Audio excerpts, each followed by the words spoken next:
जो फोन इस वक्त आपके हाथ में है, जिस स्क्रीन पर आप ये वीडियो देख रहे हैं, क्या आपने कभी सोचा है ये सिर्फ एक गैजेट है या इससे कुछ ज्यादा?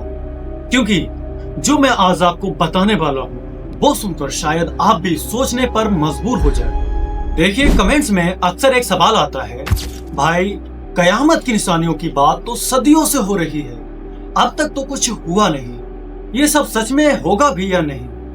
तो आज मैं इसी सवाल का जवाब देने की कोशिश करूंगा, लेकिन एक नए एंगल से।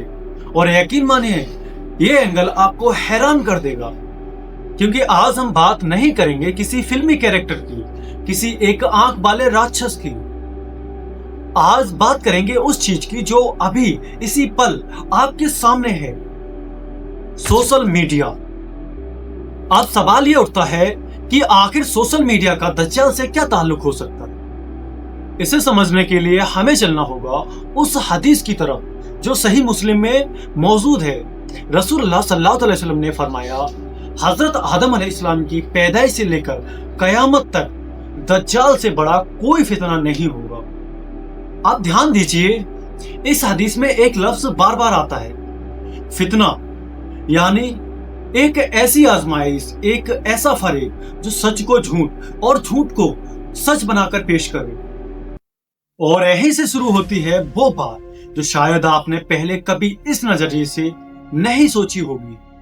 जरा अपने आसपास देखिए, फिल्टर लगी तस्वीरें, स्क्रिप्टेड रियलिटी वीडियोस, ऐसी जिंदगियां जो स्क्रीन पर तो परफेक्ट दिखती हैं, लेकिन हकीकत में उनका कोई वजूद होता ही नहीं।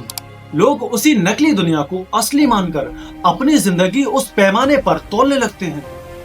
उलमाए करीम बताते हैं कि दज्जाल की सबसे खतरनाक ताकत यही होगी, वो चीजों को उल्टा करके दिखाएगा, जो सही है उसे गलत साबित करेगा और जो गलत है उसे सही साबित करेगा। तो आप खुद से फैसला कीजिए, क्या आज डिजिटल दुनिया भी बिल्कुल यही नहीं कर रही? एक और बात है जिस पर शायद कम ही बात होती है, और वो है एडिक्शन।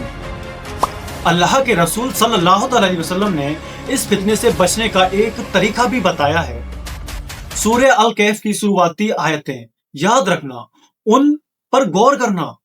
अब इसमें दिलचस्प बात यह है कि सूरह कैफ में जो कहानियां हैं, चाहे वो असहाब कैफ की हो या दो बागों के मालिक की या हजरत जिक्र अलैहिस्सलाम की, इन सब का एक ही सबक निकलता है, दुनिया की चमक धमक में मत खो जाओ और न शुक्री से बचो। तो जरा सोचिए, अगर हम रोज जितना वक्त स्क्रॉल करने में लगाते हैं उतना ही वक्त कुरान के साथ बिताएं, तो क्या हमारा ईमान इतनी आसानी से डगमगाएगा? और यहाँ एक बात समझनी बहुत जरूरी है, ये मत सोचिए दज्जाल किसी दूसरे देश में निकलेगा और उस दिन आप अचानक तैयार हो जाएंगे। फितना कभी अचानक नहीं आता, धीरे धीरे आता है। पहले नमाज छूटती है, फिर वो आदत बन जाती है। पहले कुरान से दूरी होती है, फिर वो नॉर्मल लगने लगती है। इसलिए असली तैयारी उस दिन शुरू नहीं होती जब दज्जाल निकलेगा, असली तैयारी आज से, अभी से शुरू होती है।